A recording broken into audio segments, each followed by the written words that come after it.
इसमें हम modern history का आगे का देखते हैं।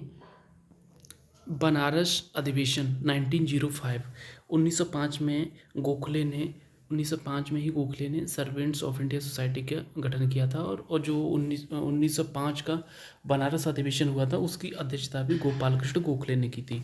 गोखले और फिरोज शाह मेहता गर्मपंथी विचारधारा के विरोधी थे और ये नरमपंथी के थे। तो विषय क्या थे? स्वदेशी बहिष्कार चर्चा हुई। स्वराज्य सर्वप्रथम जो प्रयोग किया था वो तिलक ने किया था और मांग नेहरू ने की थी, दादा भाई नौरोजी ने 1906 में की थी।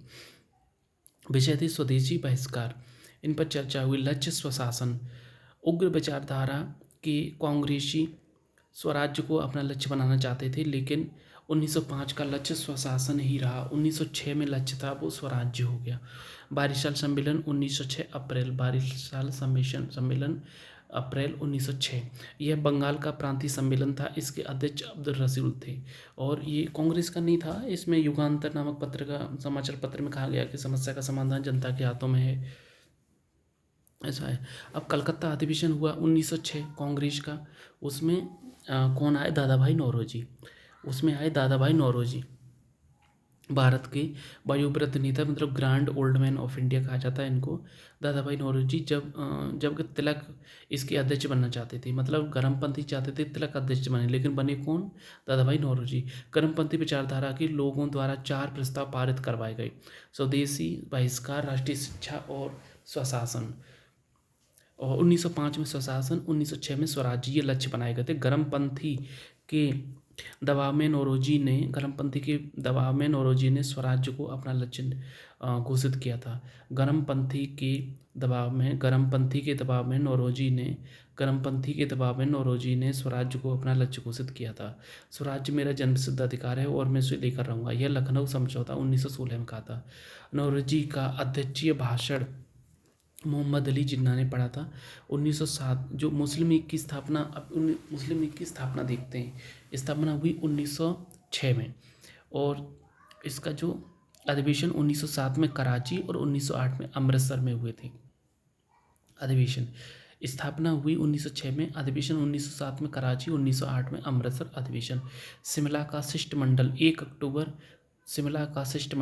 अक्टूबर 1906 को लॉर्ड मिंटो से जाकर मिला। मौलाना मोहम्मद अली के नेतृत्व में इसका जो प्रारूप है वो 2 व्यक्तियों द्वारा तैयार किया गया था, आर्चबिल्ड और डनलप स्मिथ। और इसमें पृथक निर्वाचन की मांग की गई। यह लॉर्ड मिंटो द्वारा प्रायोजित था। 30 दिसंबर 1906 को ढाका में मॉडर्न एजुकेशन कॉन्फ्रेंस का आयोजन किया गया। 1906 में इसी समय ढाका के नवाब सलीमुल्लाह खां के द्वारा मुस्लिम लीग की स्थापना की गई। स्थापना किसने की? सलीमुल्लाह खां। लखनऊ मुख्यालय बनाया गया। मुस्लिम लीग के संस्थापक अध्यक्ष थे सलीमुल्लाह खां। प्रथम अध्यक्ष थे, और ये कोई स्थायी अध्यक्ष थे सर आगा खां। स्थायी अध्यक्ष बनाए गए सर आगा खां और जो संस्थापक अध्यक्ष थे वो थे सलीमुल्लाह खां। मुस्लिम लीग की स्थापना का उद्देश्य मुसलमानों में ब्रिटिश साम्राज्य के प्रति लगा झुकाव पैदा करना, मुसलमानों के राजनीतिक हितों की रक्षा करना, उपरोक्त दोनों हितों को बनाए रखते हुए अन्य वर्गों के साथ अच्छे संबंध स्थापित करना। 1907 के कराची अधिवेशन में मौलाना मोहम्मद अली द्वारा एक ग्रीन बुक तैयार की गई जो मुस्लिम लीग का संविधान था। 1907 के कराची अधिवेशन में मौलाना मोहम्मद अली के द्वारा एक ग्रीन बुक तैयार की गई जो मुस्लिम लीग का संविधान था। मौलाना मोहम्मद अली और शौकत अली दो भाई थे। मौलाना मोहम्मद अली और शौकत अली दो भाई थे जो इतिहास में अली बंधु कहलाते हैं। मौलाना मोहम्मद अली और शौकत अली दो भाई थे जो इतिहास में अली बंधु कहलाते हैं। इन्होंने अखिल भारतीय खिलाफत समिति की स्थापना की। अमृतसर अधिवेशन लीग का 1908। अध्यक्ष सैयद इमाम। इसी अधिवेशन में सर्वप्रथम मुसलमानों हेतु एक पृथक निर्वाचक मंडल की मांग की गई। 1913 में मोहम्मद अली जिन्ना मुस्लिम लीग से जुड़े और स्वशासन लक्ष्य रखा। कांग्रेस का सूरत अधिवेशन 1907। इसके अध्यक्ष कौन बने थे? रास बिहारी बोस। अध्यक्ष पद को लेकर कांग्रेस में विभाजन हुआ। उग्रपंथी चाहते थे लाला लाजपत राय को अध्यक्ष बनाए, और लेकिन बने कौन? रास बिहारी घोष जो नरम दल के थे, हार्डिंग बम कांड में जापान भाग गए बाद में।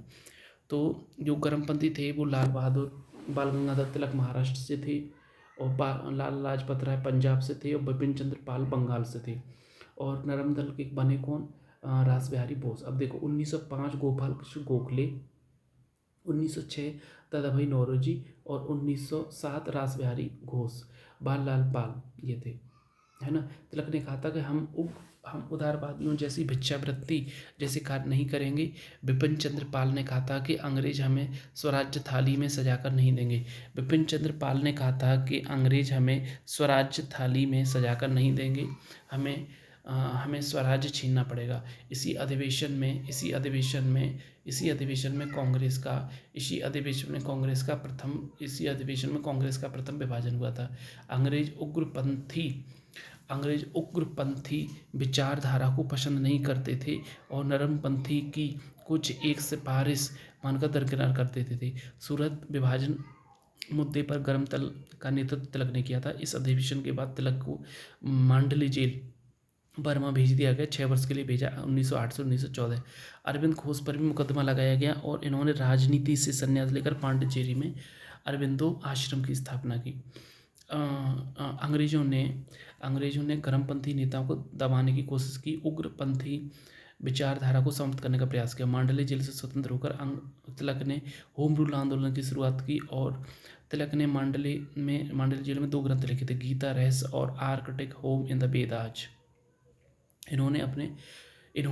इसमें उन्होंने आर्यों का मूल स्थान उत्तरी ध्रुव बताया।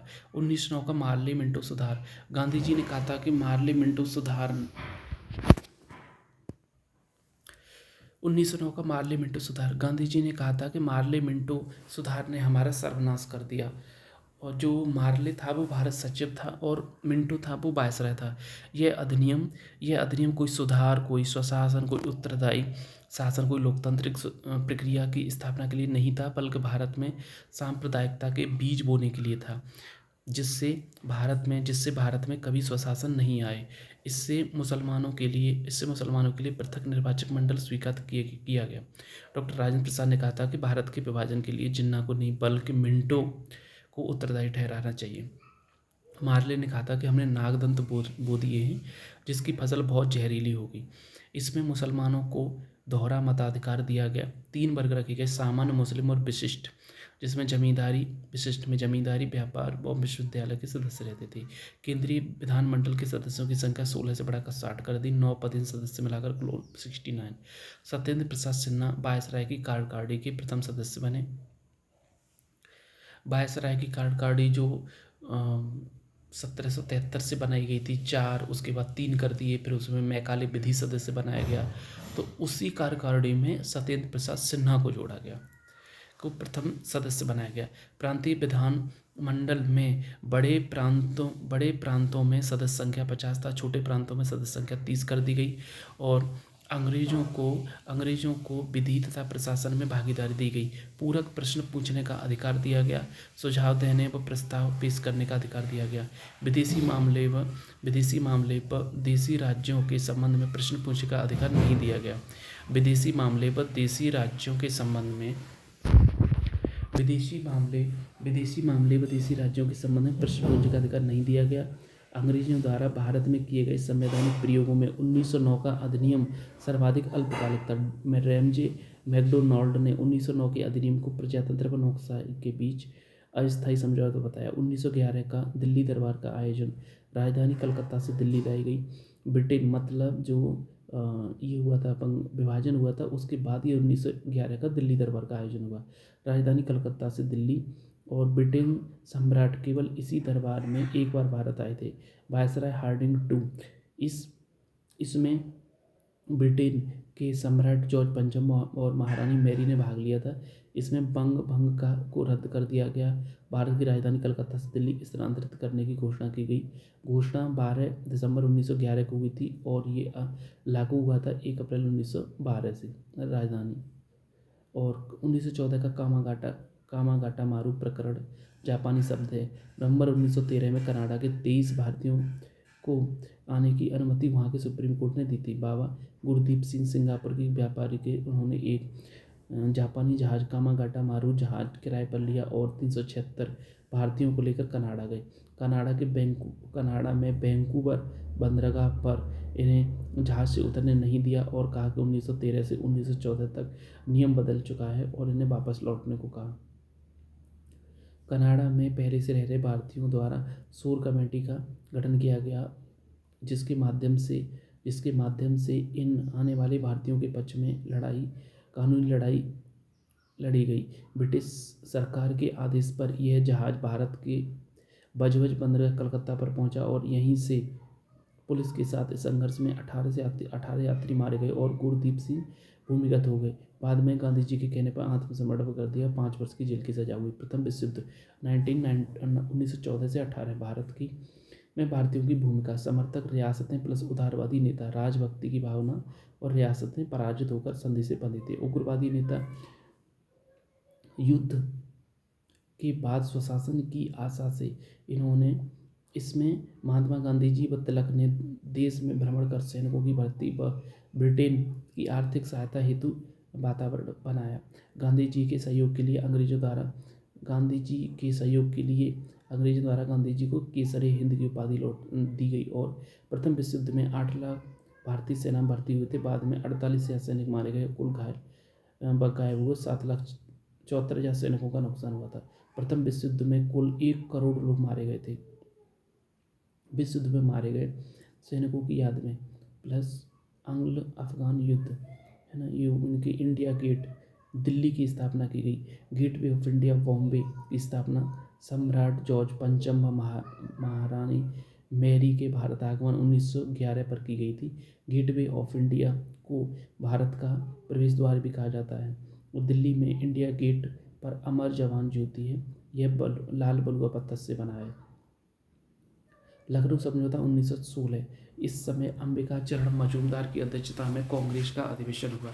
इस समय अंबिका चरण मजूमदार की अध्यक्षता में कांग्रेस का अधिवेशन हुआ। इसमें कांग्रेस के दोनों भाग गरम दल और नरम दल संयुक्त हुए। कांग्रेस ने पहली बार सांप्रदायिक निर्वाचन पद्धति को मुसलमानों के लिए स्वीकार किया, जो कि एक बहुत बड़ी भूल मानी जाती है। लखनऊ समझौता में कांग्रेस ने मुस्लिम लीग की जो बात थी कि पृथक निर्वाचन पद्धति जो होगी हमारे लिए, उसको स्वीकार कर लिया और ये बहुत बड़ी भूल हो गई। लखनऊ अधिवेशन में 19 सूत्रीय कार्यक्रम का प्रारूप तैयार किया गया। इसमें कांग्रेस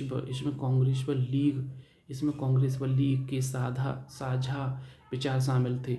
इसमें होम रूल आंदोलन के दोनों दल भी एक साथ थे। कांग्रेस व मुस्लिम लीग का समझौता हो गया। होम रूल आंदोलन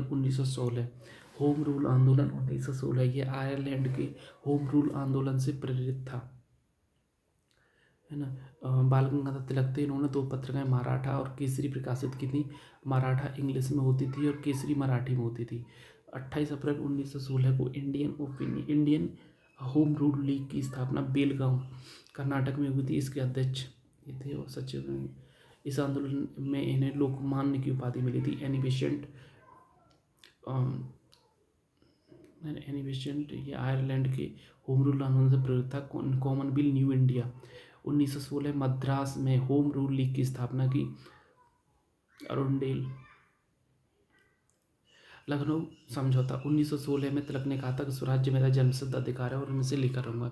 एनिबेसेंट का होम रूल राष्ट्रीय था, प्रारंभ इसका पहले से ही हो गया था। बाल गंगाधर तिलक के होम रूल से पहले एनिबेसेंट का हो गया था, मतलब एनिबेसेंट थी वो उनका पुराना होम रूल था। क्यों? कि वो आयरलैंड से लेके आई, तो भैया तो आयरलैंड में बहुत पुराना है, ऐसे करके पुराना चला आ रहा था, तो एनिबेसेंट का पुराना है। बाल गंगाधर तिलक का होम रूल आंदोलन महाराष्ट्र, मध्य प्रांत, कर्नाटक व बरार में। एनिबेसेंट की गिरफ्तारी 1917 के विरोध में सुब्रमण्यम के द्वारा नाइटहुड की उपाधि त्याग दी। यह उपाधि प्राप्त करने वाले प्रथम भारतीय यही थे। एनिबेसेंट ने कहा था कि स्वतंत्र व्यक्ति ही स्वतंत्र देश का निर्माण कर सकता है। एनिबेसेंट ने कहा था कि स्वतंत्र व्यक्ति ही स्वतंत्र देश का निर्माण कर सकता है। एनिबेसेंट भारत अब अनुग्रहों के लिए घुटनों पर नहीं अपितु भारत अब अनुग्रहों के लिए घुटनों पर नहीं अपितु अधिकारों के लिए पैरों पर खड़ा है। जुलाई 1918 में जब मॉन्टेग्यू चेम्सफोर्ड घोषणा के बाद जुलाई 1918 में जब मॉन्टेग्यू चेम्सफोर्ड घोषणा के बाद जुलाई 1918 में जब मॉन्टेग्यू चेम्सफोर्ड घोषणा के बाद एनी बेसेंट सरकार समर्थित हो गई थी। ओके, ठीक है।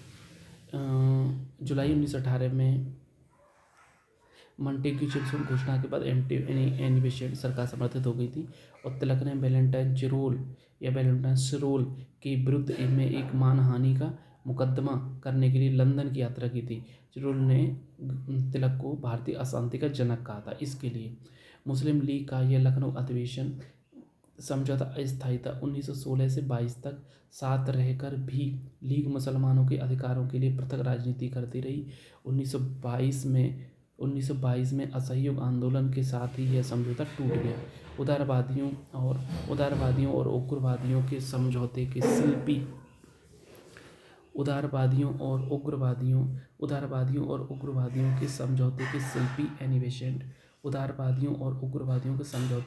कौन थे?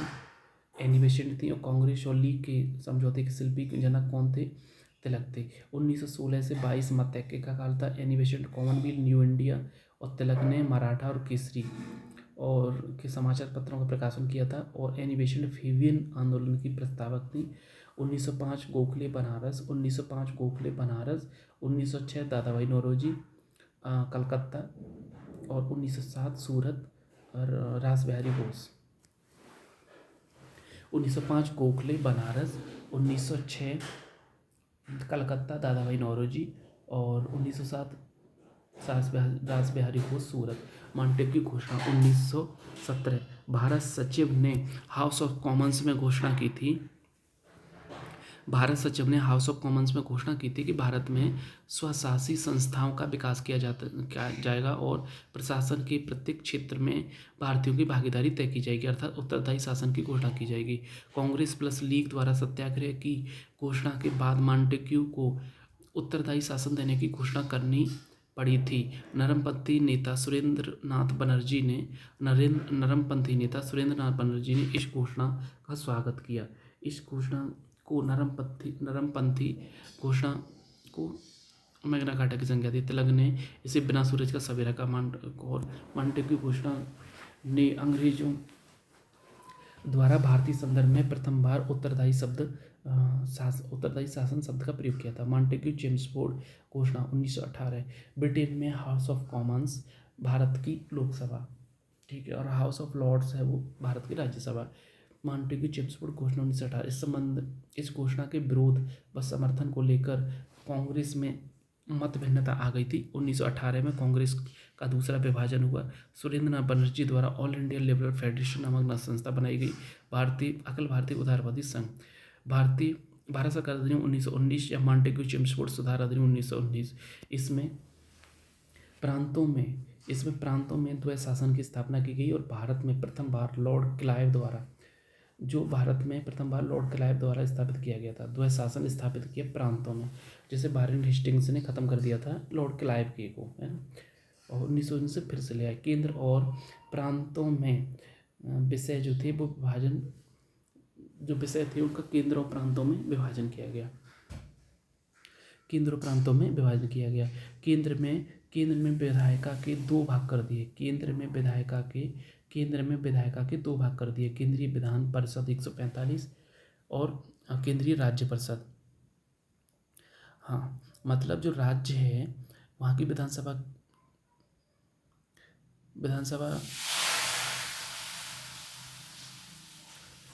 केंद्र राज्य में द्वैत शासन लागू किया, प्रांतों में द्वैत शासन लागू किया और केंद्र की विधानसभा के जो विधानसभा या विधान परिषद थी उसके विधायिका के दो भाग कर दिए।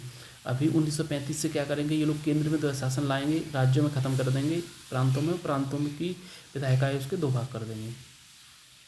भारत सचिव और भारत परिषद के वेतन का व्ययभार भारत सचिव और भारत परिषद के वेतन का व्ययभार ब्रिटेन पर डाला गया। एक नए पद हाई कमिश्नर का सृजन किया गया। इसका कार्य भारत के लिए ब्रिटेन में सैनिक और असैनिक खरीद को देखना था। प्रथम हाई कमिश्नर विलियम स्टोवेंस था।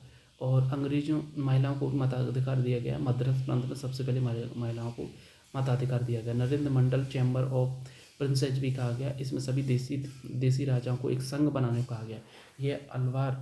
यह अलवर के महाराजा जयसिंह ने नरेंद्र मंडल नाम दिया। लॉर्ड मेयो ने महाराजाओं और राजाओं की संतानों को पढ़ने के लिए अजमेर में मेयो कॉलेज की स्थापना की थी और इसकी मानसिकता गुलामी वाली बनाई जा सके। नरेंद्र मंडल के अध्यक्ष जेम्स फोर्ड वायसराय। इसमें 121 रियासतें थीं। 1854 से भारतीयों को ICS में बैठने के लिए खोल दिया गया और परीक्षा लंदन में होती थी। यह अधिनियम 1919 से प्रावधान किया गया कि परीक्षा भारत में भी आयोजित की जाएगी। सिख समुदाय हेतु पृथक निर्वाचक मंडल स्थापित किया गया। निर्वाचकों की आयु 19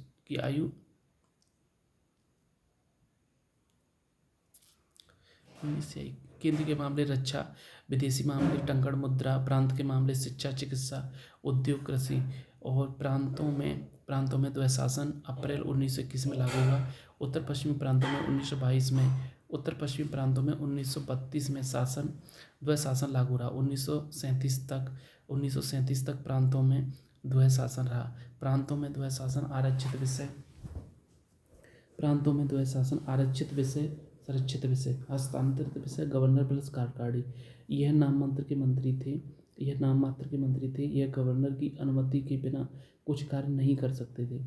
ठीक है, आरक्षित विषय और इसलिए भारतीय असंतुष्ट थे। भारतीयों की नाम मात्र की भागीदारी की गई थी और तुष्टीकरण की नीति के तहत लोक सेवा आयोग इसका गठन 1919 के द्वारा किया गया। 1919 9 अप्रैल डॉक्टर सतपाल सैफुद्दीन और किचलू की गिरफ्तारी हुई। 13 अप्रैल को जलियांवाला हत्याकांड हुआ और दिसंबर 1919 में अमृतसर अधिवेशन हुआ मोतीलाल नेहरू की अध्यक्षता में। गांधी युग 1919 से 1947। गांधी श्रम को अधिक महत्व देते थे। उपवास को गांधी जी ने रामबाण कहा था। उन्होंने कहा था सत्याग्रही का उद्देश्य शत्रु को पराजित करना नहीं बल्कि उसका हृदय परिवर्तित करना है। परिवार नियोजन, आत्मनियंत्रण, दार्शनिक अराजकतावाद के समर्थक थे। गांधी जी 2 अक्टूबर 1869 से 30 जनवरी 1948।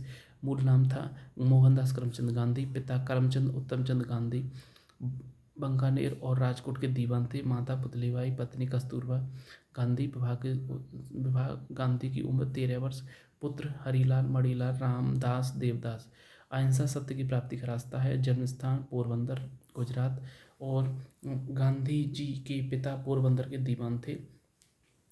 प्रथम लंदन प्रवास हुआ था इनका 1882 से 92 तक रहे। बैरिस्ट्री की डिग्री लेके आए और फिरोजा मेहता के पास बम्बई में वकालत की प्रैक्टिस करने लगे थे।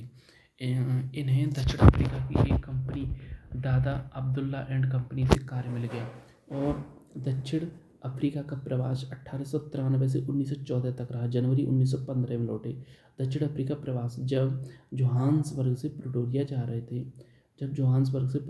रहे थे तब रंग भेद की नीति का शिकार हुए और उन्होंने फीनिक्स आश्रम डरबन में बनाया। 1904 में प्रथम टालस्टॉय बाड़ी और जोहान्सबर्ग की जो टालस्टॉय बाड़ी थी वो जोहान्सबर्ग में थी, इसकी स्थापना की। और 1894 में नटाल इंडियन कांग्रेस की स्थापना की। रजिस्ट्रेशन एक्ट जिसमें भारतीयों का पंजीकरण होता और कर देना होता था, भारतीयों से विवाह का प्रावधान नहीं था, का विरोध किया और इसे समाप्त करवाने में सफल रहे। सत्य और अहिंसा राम राज्य के युगल सिद्धांत थे और गांधी जी ने लुई फिशर से कहा था कि मैं सच्चा समाजवादी हूँ। मेरे समाजवाद का अर्थ है सर्वोदय। सत्याग्रह का पहला प्रयोग गांधी जी ने किया था फीनिक्स आश्रम पर टालस्टॉय बाड़ी में सत्याग्रहियों को प्रशिक्षण देते थे। 1909 में हिंद स्वराज की स्थापना की। 1909 में हिंद स्वराज की स्थापना की। 1904 में इंडियन ओपिनियन नामक समाचार पत्र प्रकाशित किया। नटाल इंडियन एम्बुलेंस कोर की स्थापना 1906 और अंग्रेजों ने इन्हें बोअर युद्ध पदक और जुलू युद्ध पदक दिए थे।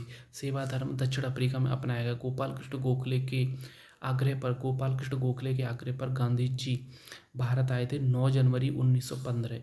9 जनवरी 1915, 9 जनवरी को क्या मनाया जाता है? प्रवास दिवस मनाया जाता है। गांधी जी राजनीतिक गुरु रहे गोपाल कृष्ण गोखले।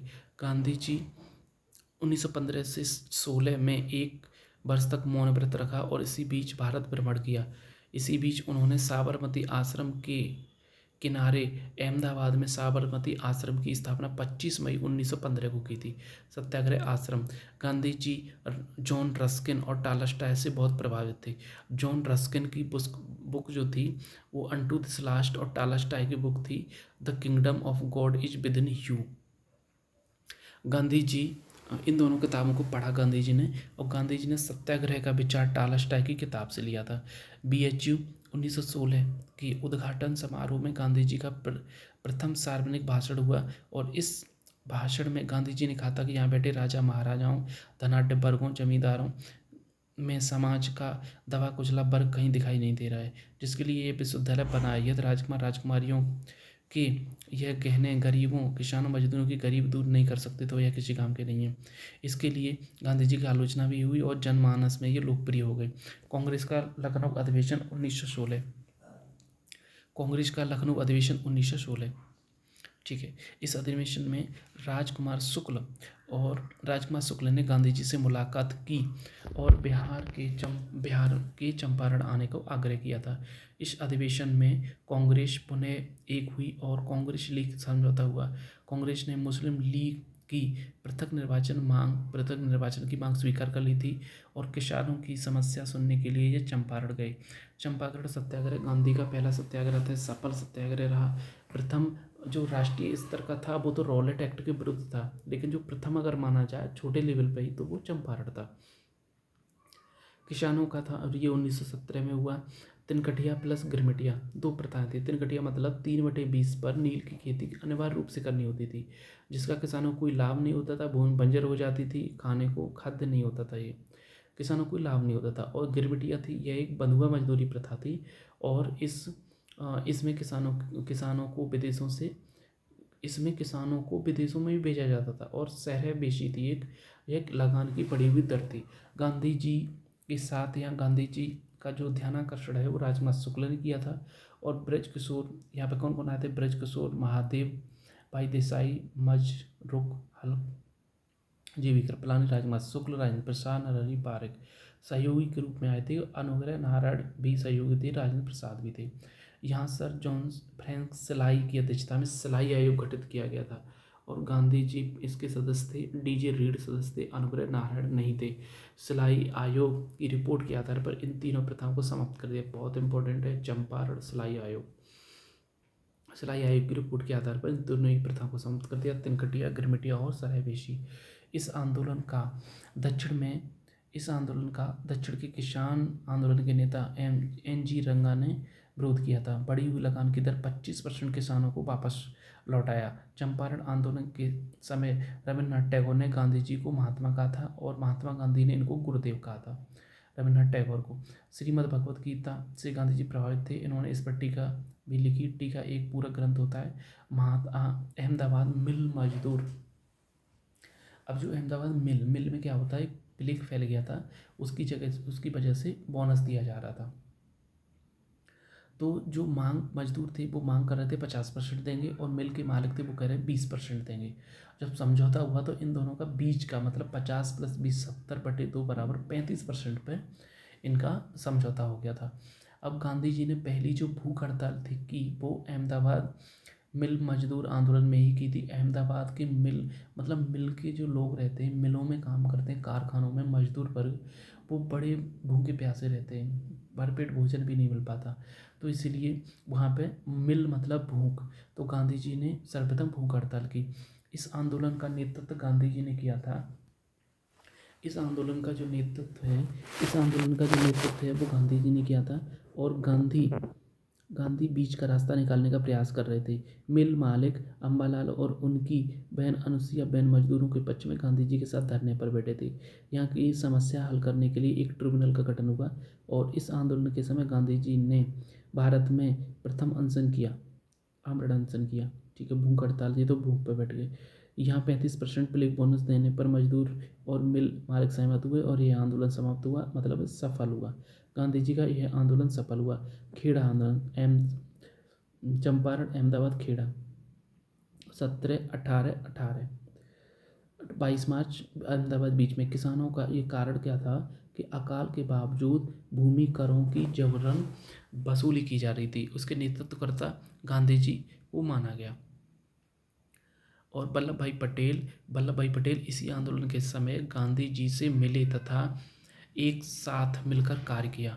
मोहनलाल पांड्या तथा शंकरलाल पारिक ने इस आंदोलन में आने हेतु पत्र लिखे। इसी कारण गांधी जी यहाँ आए थे। वल्लभ भाई पटेल और ये यांगबिक ने किसानों को कर न देने का सुझाव दिया था, और वल्लभ भाई पटेल ने किसानों को कर न देने के प्रतिज्ञा पत्र भरवाए गए थे। इस आंदोलन के समय एक सहयोगी संगठन व प्रमुख व्यक्ति servants of India society Gujarat सभा विट्ठल भाई पटेल। परिणाम सरकार द्वारा घोषित किया गया। परिणाम जो है सरकार द्वारा घोषित किया गया, जो कर देने में सक्षम नहीं है। परिणाम सरकार द्वारा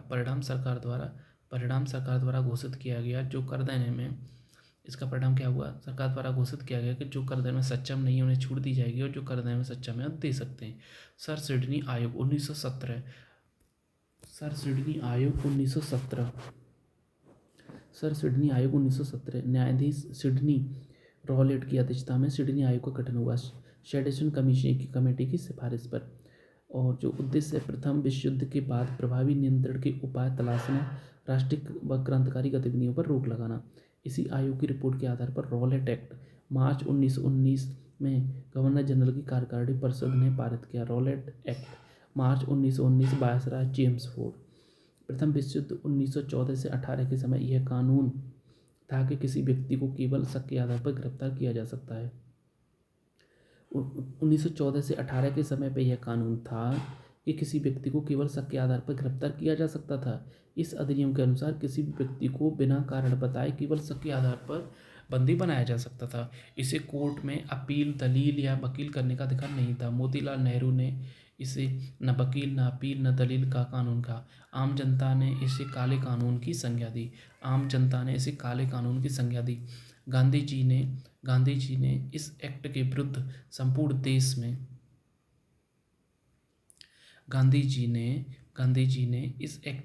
संपूर्ण देश में हड़ताल करने हेतु 6 अप्रैल 1919 का दिन तय किया था। गांधी जी ने इस एक्ट के विरुद्ध संपूर्ण देश में हड़ताल करने हेतु 6 अप्रैल 1919 का दिन तय किया था। गांधी जी पर पंजाब व दिल्ली में प्रवेश करने पर प्रतिबंध लगाया गया था। गांधी जी पर पंजाब व दिल्ली में प्रवेश करने पर प्रतिबंध लगाया गया था, और दिल्ली जाते समय पलवल रेलवे स्टेशन पर गिरफ्तार करके गांधी जी को बम्बई भेजा गया। स्वामी श्रद्धानंद इन्होंने रॉलेट एक्ट के विरोध में कर न देने का सुझाव दिया। स्वामी श्रद्धानंद इन्होंने रॉलेट एक्ट के विरोध में कर न देने का सुझाव दिया, और यह आर्य समाजी स्वामी श्रद्धानंद संत व नेता थे। इन्होंने रॉलेट एक्ट के विरुद्ध दिल्ली के हड़तालियों का नेतृत्व किया, और ये अन्याय के खिलाफ खड़े होने वाले थे। पंजाब की हड़तालियों का नेतृत्व, जलियांवाला हत्याकांड, डॉक्टर सतपाल एवं सैफुद्दीन किचलू ने पंजाब में नेतृत्व किया, लेकिन इन दोनों को नज़रबंद किया गया। इनकी गिरफ्तारी के विरोध में अमृतसर में एक मौन जुलूस निकाला जा रहा था, तब इस पर गोली कांड से 2 कार्यकर्ता शहीद हो गए। इन्होंने कोई अहिंसा नहीं की, और 13 अप्रैल 1919 बैसाखी के दिन को चर्चा करने के लिए चुना गया था। अमृतसर में धारा 144 लगा दी गई, लेकिन लोगों को बताया नहीं गया था। जनरल डायर ने सभी को बंदूक से निशाना साधने को कहा। जनरल डायर स्वयं भी एक मशीन गन लेकर आया था, जो इतनी बड़ी थी कि 7 फीट के गेट से पार्क के अंदर प्रवेश नहीं कर पाई। जनरल डायर ने पुलिस को फायरिंग करने का आदेश दिया।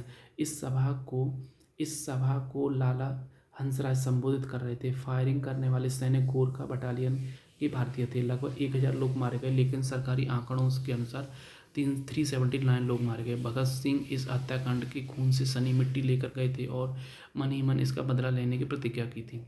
इसके बाद एक जांच समिति हंटर कमीशन बैठी, जिसमें 3 भारतीय भी शामिल थे। और हंटर कमीशन की रिपोर्ट जो थी वो डायर को एक सामान्य अपराध का दोषी माना बस। और इसके विरोध में रविन्द्रनाथ टैगोर ने नाइटहुड की उपाधि त्याग दी और नाइट सर की उपाधि त्याग दी। रविन्द्रनाथ टैगोर ने सबसे पहले जो रॉलेट एक्ट के खिलाफ में जलियांवाला हत्याकांड हुआ था उसके अगेंस्ट में रविन्द्रनाथ टैगोर ने नाइट या नाइटहुड या सर की उपाधि त्याग दी। शंकर नारायण ने गवर्नर जनरल की कार्यकारिणी से त्यागपत्र दे दिया, क्योंकि शंकर नारायण ने इस सदस्यता को निरर्थक माना। जनरल डायर को ब्रिटेन बुला लिया गया और शोड ऑफ ऑनर दिया गया, बहुत अधिक धन दिया गया और इस कार्य के लिए सम्मान दिया गया। जलियांवाला बाग हत्याकांड के बाद की घटनाएं। हंटर कमीशन कुल 8 सदस्य और हंटर की अध्यक्षता में रस्किन बैरो, इसमें 3 भारतीय सदस्य थे ये। और इस आयोग ने डायर को केवल सामान्य अपराध का दोषी माना और उन्हें उसकी नौकरी छीनकर उसे लंदन भेज दिया। ऊधम सिंह ने माइकल ओ डायर को मारा था, जनरल ओ डायर को नहीं। ब्रिटेन में क्या है, house of commons outer lords है। कॉमन निम्न है जो डायर को सम्मान की तरह सोर्स ऑफ लॉर्ड किसी छोटे वाले ने वो ब्रिटिश साम्राज्य का शेर कहा था। सतपाल और कैप्चुलों की गिरफ्तारी, उसके बाद जलियांवाला बाग हत्याकांड और उसके बाद कांग्रेस का अमृतसर अधिवेशन दिसंबर और 9 थी और 13 थी। क्या थी? 13 फरवरी क्या है?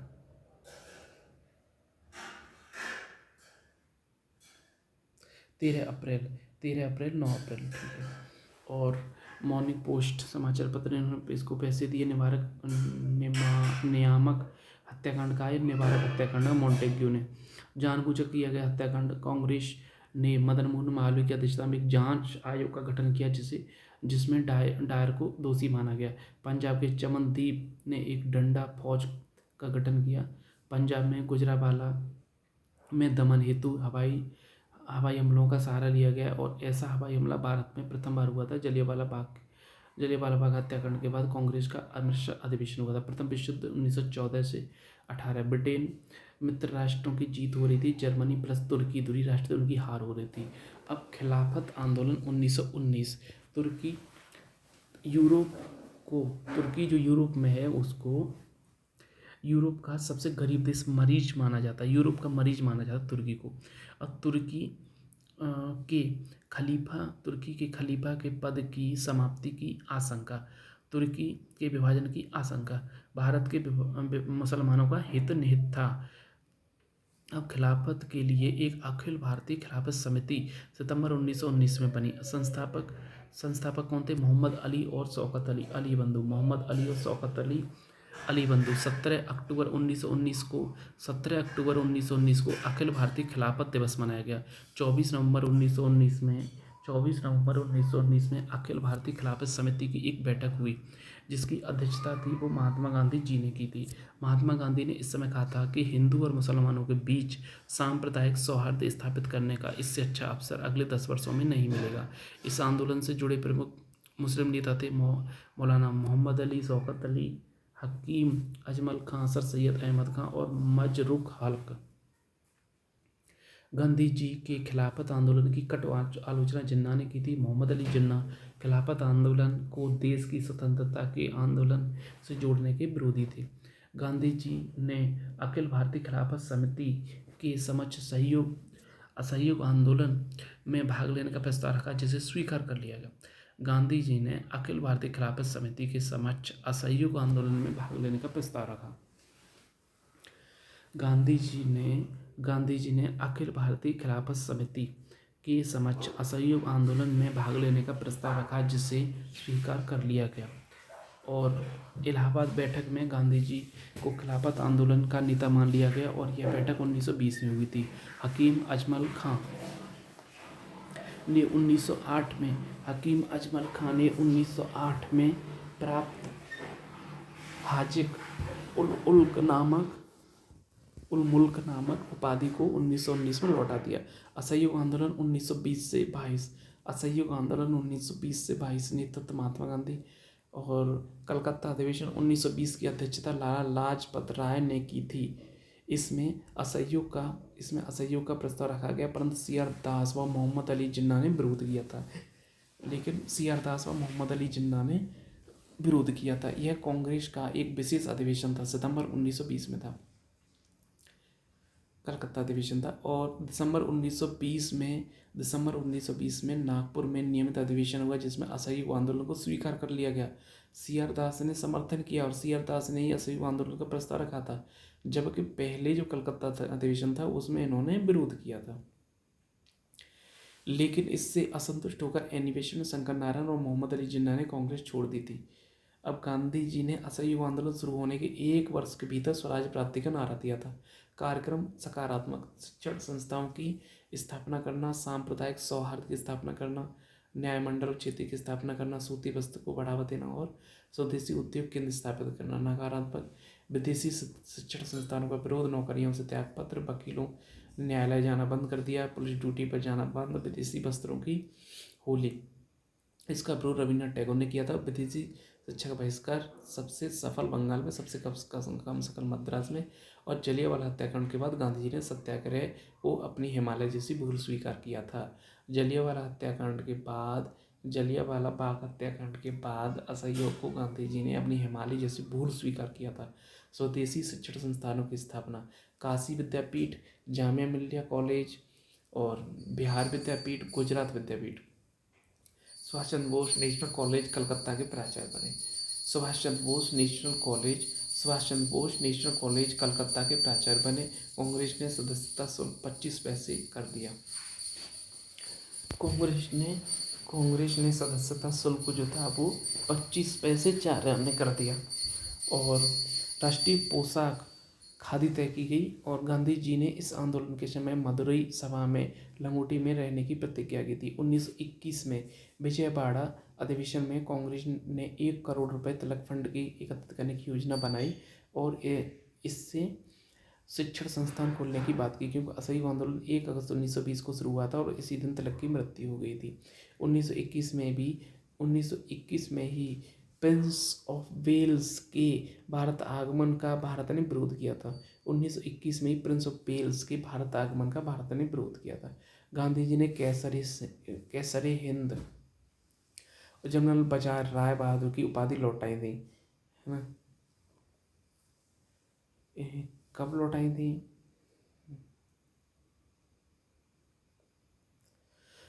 रविन्द्रनाथ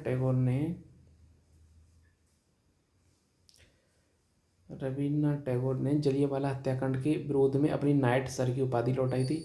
और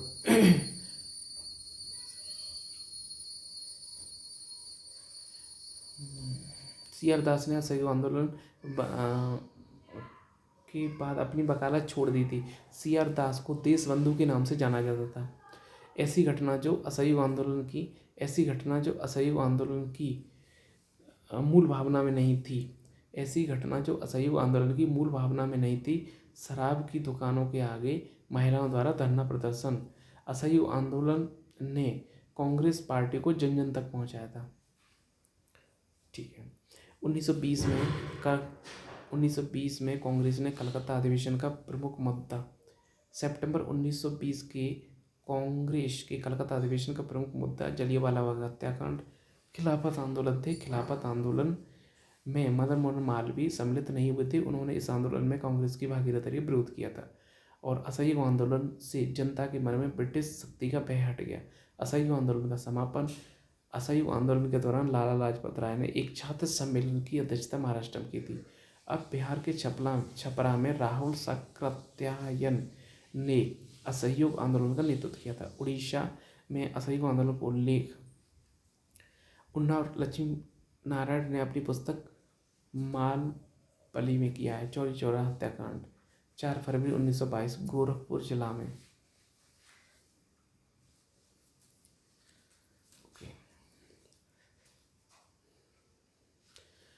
जो रविन्द्रनाथ टैगोर हैं उन्होंने नाइट की उपाधि लौटाई थी जलियांवाला बाग हत्याकांड के विरुद्ध, मतलब उसके अगेंस्ट में। अब क्या हुआ कि जो 1919 में हुआ था, सतपाल कैपुद्दीन किचलू की 9 फरवरी गिरफ्तारी हुई, 13 को जलियांवाला बाग हत्याकांड हो गया। उसके बाद रविन्द्रनाथ टैगोर ने नाइट की उपाधि लौटा दी। अब जो शंकर नारायण थे और महात्मा गांधी ने अपनी केसर हिंद, ये जो दो उपाधि मिली हुई थी, उन्होंने जो चौरी चौरा हत्याकांड 1922 में हुआ था, 6 फरवरी है शायद इसकी एग्जैक्ट डेट, 6 फरवरी है शायद, तो उसमें 4 फरवरी है, 4 फरवरी चौरी चौरा हत्याकांड जो गोरखपुर जिला में है उसमें हुआ था। उसमें महात्मा गांधी और जमनालाल बजाज ने अपनी उपाधियाँ लौटाई थी। और 12 फरवरी 1922 को बारदोली बैठक कांग्रेस में असहयोग आंदोलन को स्थगित करने का निर्णय लिया गया था। यह गोरखपुर जिला यूपी में है और भगवान गुर्जर नामक व्यक्ति के नेतृत्व में भीड़ ने 22 पुलिसकर्मियों को थाने सहित जला दिया। 12 फरवरी 1922 को गांधी जी ने यह आंदोलन स्थगित करने की घोषणा की। 4 फरवरी से 8 दिन बाद 12 फरवरी को कांग्रेस के बारदोली अधिवेशन में स्थगित हुआ था और सुभाष चंद्र बोस ने आंदोलन स्थगित करने के निर्णय की तीखी आलोचना की और उन्होंने कहा कि जब आंदोलन अपनी चरम अवस्था में था तब बंद करने का आदेश स्थगित करने का आदेश किसी राष्ट्रीय विपत्ति से कम नहीं था। मोतीलाल नेहरू ने कहा था कि किसी एक स्थान पर किए गए पाप का दंड पूरे देश को देना उचित नहीं है। असहयोग आंदोलन के स्थगित होने के बाद की प्रमुख घटनाएं। 24 फरवरी को दिल्ली बैठक में डॉक्टर मुंजे के द्वारा गांधी के विरुद्ध निंदा प्रस्ताव लाया गया, लेकिन पास नहीं हुआ। 10 मार्च 1922 को गांधी जी को गिरफ्तार कर लिया। ग्रूमफील्ड नामक न्यायाधीश ने 6 वर्ष की जेल की सजा सुनाई, लेकिन स्वास्थ्य के कारण 5 फरवरी 1924 को 2 वर्ष बाद ही रिहा कर दिया। इसके बाद गांधी जी ने मौलाना मोहम्मद अली के घर 21 दिन का उपवास किया और मदन मोहन मालवीय ने 1916 में बीएचयू की स्थापना की। क्रांतिकारी घटनाएं बढ़ी। आंदोलन नए संगठन के बाद नेशनल लिबरल फेडरेशन की स्थापना 1920 में उन लोगों ने की थी जिन्होंने 1920 में असहयोग आंदोलन के शुरू होने पर छोड़ दी थी। संस्थापक सुरेंद्र बनर्जी। आंदोलन बंद होने पर इंडिपेंडेंट पार्टी की स्थापना मोतीलाल नेहरू एवं मदन मोहन मालवीय ने की थी। 1922 में स्वराज दल, यह स्वराज पार्टी 1923 असहयोग आंदोलन वापस होने के कारण पार्टी बनी और मोतीलाल नेहरू, सीआर दास, हकीम अजमल खां। स्वराज दल की स्थापना की घोषणा गया सम्मेलन कांग्रेस का अधिवेशन में 1922 में हुई थी। अध्यक्ष सीआर दास। स्वराज पार्टी के गठन के लिए सीआर दास ने कांग्रेस के अध्यक्ष पद से इस्तीफा दे दिया था। स्वराज पार्टी के गठन के लिए सीआर दास ने कांग्रेस के अध्यक्ष पद से इस्तीफा दे दिया था और इनका उद्देश्य स्वराज लाना नीति, अड़ंगा नीति, अंग्रेजों के शासन में चुनाव लड़कर विधानमंडल में उन मामलों में अड़ंगा फैलाना जिनसे जनता का अहित होता है। और सितंबर 1923 की बैठक में स्वराज दल को कांग्रेस का ही एक भाग मान लिया गया। दिसंबर 1923 में काकीनाडा अधिवेशन में कांग्रेस ने सदस्यों को स्वराज पार्टी में चुनाव लड़ने की अनुमति दे दी। पहले 1919 में कांग्रेस ने चुनाव लड़ने से मना कर दिया था। इसी कारण सीआर दास ने स्वराज दल की स्थापना की थी। स्वराज पार्टी की प्रमुख सफलता मूडी मैन समिति गठित करवाने में सफल हुई। यह द्वैध शासन पर 1919 के अधिनियम की समीक्षा हेतु गठित की गई थी। मजदूर संघ बनाने हेतु स्वराज पार्टी को सफलता मिली और 1923 में संस्थापक की मृत्यु, सीआर दास की मृत्यु हो गई। होने के बाद यह 2 भागों में बट गई और फिर क्या हुआ, 1926 तक इसका प्रभाव समाप्त हो गया। 1924 में गांधी दास समझौता हुआ था। सीआर दास, इससे स्वराज पार्टी को कांग्रेस से अलग करने की अनुमति दे दी गई, जिन्होंने स्वराज दल का समर्थन किया था। स्किन समिति, थल सेना का राष्ट्रीयकरण करना, मोतीलाल नेहरू को भी सदस्य बनाया गया। साइमन कमीशन 1927, 1919 के अधिनियमों के प्रभाव की समीक्षा करना, सर हर्बर्ट साइमन। सदस्य 7 इटली भी थे, जो भारत की स्वतंत्रता के समय ब्रिटेन के प्रधानमंत्री थे। इसमें एक भी भारतीय सदस्य नहीं था। यही भारत में साइमन कमीशन के विरोध का कारण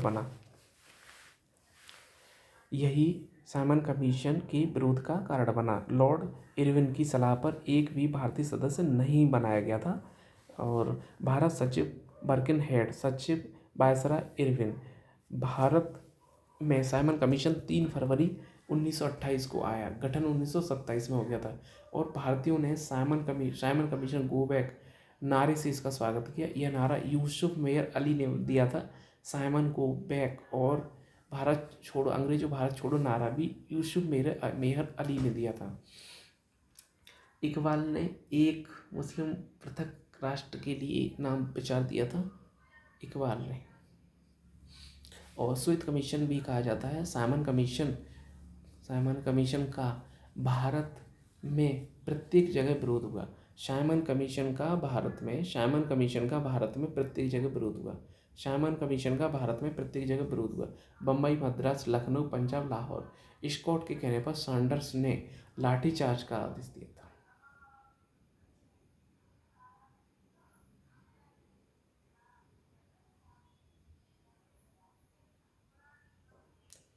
स्कॉट के कहने पर सैंडर्स ने लाठीचार्ज का आदेश दिया था, जिसमें लाला लाजपत राय की घायल होने से। स्कॉट के कहने पर सैंडर्स ने लाठीचार्ज का आदेश दिया था, जिसमें लाला लाजपत राय की घायल होने से उनके 20 दिन बाद उनकी मृत्यु हो गई थी। पंजाब केसरी की उपाधि दी गई थी इनको।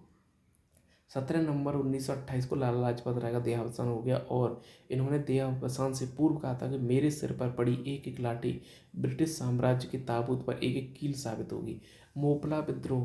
मोपला सांप्रदायिक दंगा 1921 से 23। यह केरला की एक मुस्लिम जाति है। शुरू में इस मुस्लिम मोपला जनजाति ने अपनी हिंदू जमींदारी के विरुद्ध एक विद्रोह किया था और इसके बाद आम हिंदुओं का कत्लेआम किया। और एनी बेसेंट ने इसका उल्लेख यंग इंडिया के लेख में किया है। इसमें गर्भवती महिलाओं, बच्चों को भी नहीं छोड़ा, ऐसा लिखा है इन्होंने। एनी बेसेंट ने इस दंगे पर कोई प्रतिक्रिया नहीं दी और मोहम्मद अली और शौकत अली के भाषणों से यहाँ के मुस्लिम लोग कट्टर हो गए थे। नेहरू रिपोर्ट 1928। भारत सचिव बर्किनहेड की चुनौती स्वीकार करके मोतीलाल नेहरू ने सभी दलों का सहयोग लेकर एक रिपोर्ट तैयार की जिसे नेहरू रिपोर्ट कहा गया। इसके सदस्य सुभाष चंद्र बोस और अध्यक्ष मोतीलाल नेहरू। नेहरू रिपोर्ट की मांग औपनिवेशिक स्वराज की मांग की, सांप्रदायिक निर्वाचन को समाप्त करना, महिलाओं को भी मताधिकार देना, सिंध को पृथक प्रांत बनाना, उच्च न्यायालय के केंद्र को अधीन लाना और 19 मौलिक अधिकारों की मांग करना। नेहरू रिपोर्ट का विरोध करने वाले पंडित जवाहरलाल नेहरू और सुभाष चंद्र बोस, इनके द्वारा इंडिपेंडेंट फॉर इंडिया लीग की स्थापना की गई। विरोध का कारण पूर्ण स्वराज की मांग नहीं की गई थी। गांधी जी के समझाने तक इसमें कोई आगे कार्य नहीं हुआ। गांधी जी ने 31 दिसंबर 1929 तक का समय अंग्रेजों को दिया था कि वे नेहरू रिपोर्ट को मान ले। लाहौर अधिवेशन 31 दिसंबर 1929 को पंडित जवाहरलाल नेहरू की अध्यक्षता में लाहौर में पूर्ण स्वतंत्रता की घोषणा की गई। लाहौर अधिवेशन में ही सविनय अवज्ञा आंदोलन को प्रारंभ करने की अनुमति मिली। इस अधिवेशन में प्रत्येक 26 जनवरी को स्वतंत्रता दिवस मनाने की घोषणा की गई। 26 जनवरी 1930 को कांग्रेस ने पहला अधिवेशन दिवस मनाया था, पहला स्वतंत्रता दिवस। इसी कारण 26 जनवरी 1950 को भारत का संविधान लागू किया गया था। लाहौर का यह अधिवेशन रावी नदी के तट पर हुआ था। गांधी जी 11 सूत्रीय मांग पत्र लॉर्ड इरविन को सौंपा। गांधी जी ने 11 सूत्रीय मांग पत्र लॉर्ड इरविन को सौंपा और लॉर्ड इरविन की मांगों पर जो थी, लॉर्ड इरविन के मांगों के न मानने पर गांधी ने कहा था कि मैंने घुटने टेक कर रोटी मांगी लेकिन मुझे बदले में पत्थर मिले। इसमें नमक कर न लगाने की मांग की गई थी और इंतजार की घड़ियां अब समाप्त हुई और सविनय अवज्ञा आंदोलन की शुरुआत करते हुए दांडी यात्रा की। साइमन कमीशन ने वर्ष 1930 में अपनी रिपोर्ट सौंपी थी और सिफारिशें बर्मा को भारत से अलग करना, बर्मा को भारत से पृथक करना, सिंध व उड़ीसा को अलग प्रांत बनाना, उच्च न्यायालय को केंद्र के अधीन करना, भारत परिषद का प्रभाव कम करना, प्रांतों में उत्तरदायी शासन का गठन करना, शिव स्वामी अय्यर ने इन सिफारिशों को रद्दी की टोकरी में फेंकने लायक बताया था। और इन सिफारिशों पर प्रथम गोलमेज सम्मेलन में ब्रिटेन में चर्चा हुई थी। बारदोली सत्याग्रह 1928। बारदोली सत्याग्रह 1928। बारदोली सत्याग्रह 1928। यह बारदोली तालुका गुजरात में है और कारण जो है वो अत्यधिक कर नेतृत्व वल्लभ भाई पटेल, यह विठल भाई पटेल के छोटे भाई थे। वल्लभ भाई पटेल का आह्वान था कि कर मत दो। इन्होंने किसानों की गुप्तचर जल दल गठित किया था कि तत्कालीन बम्बई के गवर्नर कौन थे, लेस्ली विल्सन था, कोई कर तो नहीं दे रहा है। राजस्व अधिकारी मैक्सवेल, इसमें 30% की वृद्धि कर दी गई। असंतोष का कारण गांधी जी ने प्रत्यक्ष तौर पर इसमें भाग नहीं लिया था, परिणाम 30% की वृद्धि को 6% कर दिया और आंदोलन सफल हुआ। गांधी जी की सफलता के कारण बारदोली की महिलाओं द्वारा विठल भाई पटेल को सरदार की उपाधि दी गई थी। और ये सरदार की उपाधि दी किसने थी? महात्मा गांधी ने दी थी। किसके बिहाफ पे दी थी? तो महिलाओं के बिहाफ पे दी थी। लाहौर अधिवेशन 31 दिसंबर 1929 में पंडित नेहरू ने कहा था, मैं समाजवादी हूँ, मैं गणतंत्रवादी हूँ तथा यहाँ तिरंगा फहराया था। सविनय अवज्ञा आंदोलन 1931 और 1932। सविनय अवज्ञा आंदोलन, गांधी जी का 11 सूत्रीय मांग पत्र लॉर्ड इरविन ने स्वीकार नहीं किया। राजनीतिक बंदी छोड़े जाएं, सैनिक व प्रशासनिक खर्च 50% कम किए जाएं, भूमि कर 50% कम किया जाए और नमक कर समाप्त कर दिया जाए। रुपए की दर सीलिंग 4 पैसे के बराबर हो और भारतीयों को आत्मरक्षा का अधिकार मिले और पूर्ण शराबबंदी हो। दांडी यात्रा 12 मार्च से 6 अप्रैल 1930।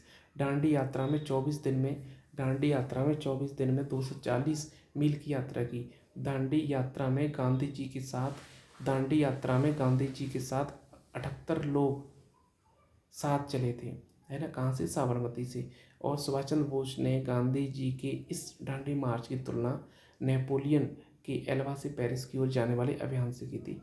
दांडी मतलब शुरुआत कहाँ से हुई थी? साबरमती से दांडी।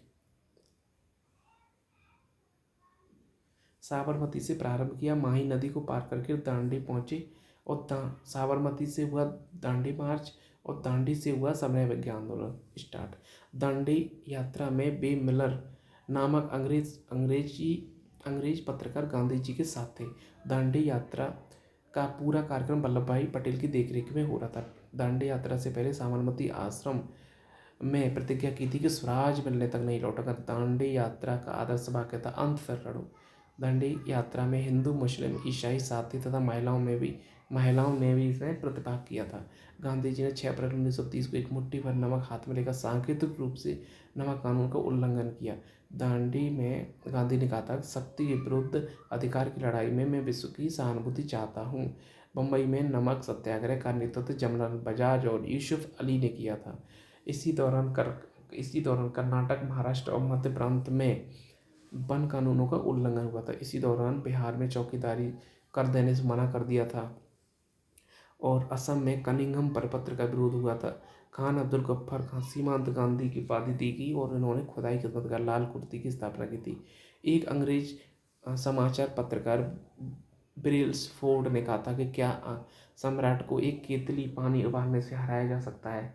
इसके प्रत्युत्तर में स्टेट्समैन पत्रकार ने कहा था कि गांधी महोदय समुद्र के जल को तब तक उबाल सकते हैं जब तक कि डोमिनियन स्टेटस नहीं मिल जाता है।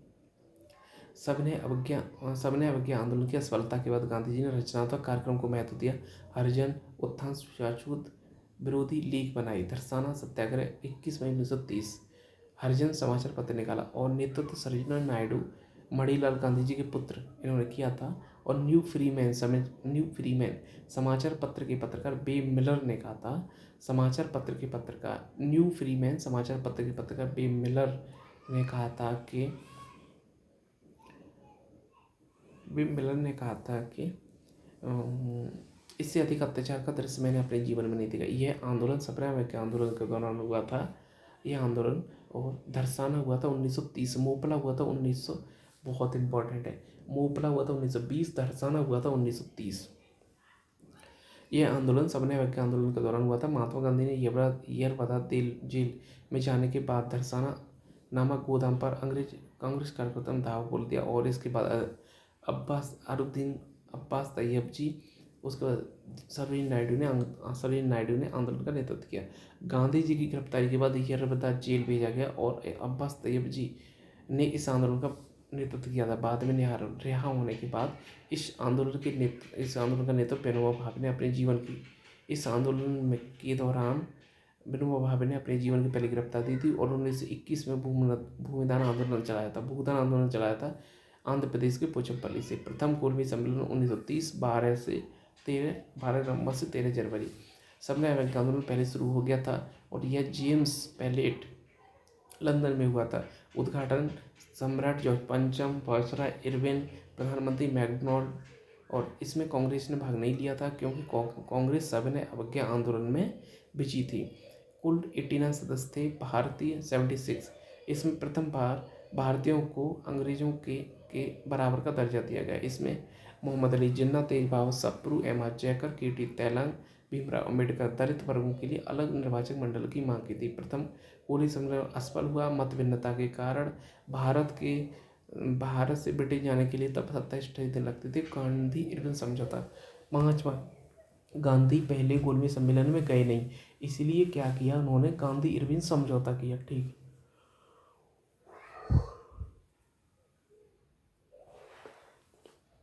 स्थान दिल्ली, इसलिए इसे दिल्ली समझौता भी कहते हैं। मध्यस्थ तेज बहादुर सप्रू और एम.आर. जयकर, इन्होंने गांधी जी को इरविन से समझौता के लिए तैयार किया था। इरविन से समझौता करने के लिए गांधी जी को तैयार किया था किसने, एम.आर. जयकर और तेज बहादुर सप्रू। समझौते का जो प्रारूप था वो हर्बर्ट एमर्सन ने तैयार किया था। गांधी जी की शर्तें, राजनीतिक बंदी छोड़ दें, जब्त भूमि लौटाई जाए, नमक बनाने की अनुमति तटीय क्षेत्रों के निवासियों को दी जाए। इस समय भगत सिंह, राजगुरु और सुखदेव कारागार में थे, लेकिन गांधी जी ने इन्हें मुक्त करने की मांग नहीं रखी थी और शांतिपूर्ण धरना प्रदर्शन के लिए भी इन्होंने मांगा था। इरविन की शर्तें, सविनय अवज्ञा आंदोलन बंद किया जाए, कांग्रेस द्वितीय गोलमेज सम्मेलन में भाग लेगी और लोगों को यह उम्मीद थी कि गांधी जी भगत सिंह, राजगुरु और सुखदेव को रिहा करने की मांग करेंगे, लेकिन ऐसा न होने पर गांधी जी को काले झंडे दिखाए गए। इस गांधी यूनियन समझौते से सविनय अवज्ञा आंदोलन बंद कर दिया। सरोजिनी नायडू ने इरविन और गांधी को दो महात्मा के रूप में उल्लेखित किया। के मुंशी ने इसे युग परिवर्तनकारी घटना का, कन्हैयालाल मणिलाल मुंशी। कैंपबेल के समझौते गांधी के सांता पुरस्कार का, प्रथम 1930, 31, 32। द्वितीय गोलमेज सम्मेलन 7 सितंबर 1931, 1 दिसंबर 7 सितंबर 1931 से 1 दिसंबर 1931 तक होता है और ये वेलिंगटन पंचम कांग्रेस ने भाग लिया था। फर्स्ट में ईसाई प्रतिनिधि के.टी. पॉल ने, जे.एल. नेहरू ने भाग नहीं लिया था। फर्स्ट में ईसाई प्रतिनिधित्व किया था के.टी. पॉल ने और जवाहरलाल नेहरू ने भाग नहीं लिया था।